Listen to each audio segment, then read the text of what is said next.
அந்த புத்தக கண்காட்சிகள் எப்படி பார்த்தாலுமே இந்த சென்னை நகரத்தினுடைய மொத்த மக்கள் தொகையில் ஒரு சின்ன செக்ஷனை தான் அது இருக்கும். ஏன்னா படிப்பு தேவைப்படுகிறவர்கள் எப்போவுமே குறைவாக இருந்திருக்காங்க.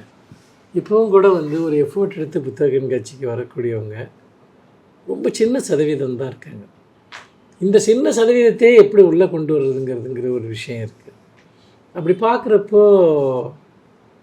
பொதுவாக இப்போ இருக்கக்கூடிய புத்தக கண்காட்சி நடைமுறைகள்ங்கிறது வார இறுதி நாட்களை தவிர மற்ற நாட்களில் பெருமளவு வாசகர்களை ஈர்க்கக்கூடியதாக இல்லை.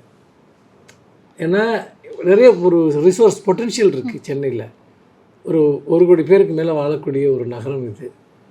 இதில் படிக்கக்கூடியவர்களில் எத்தனை சதவீதம் பேர் புக் ஃபேருக்கு வருவாங்க, அவங்க பொட்டென்ஷியல் பையஸாக இருப்பாங்க, இதெல்லாம் நமக்கு ஒரு கேள்வி தான்.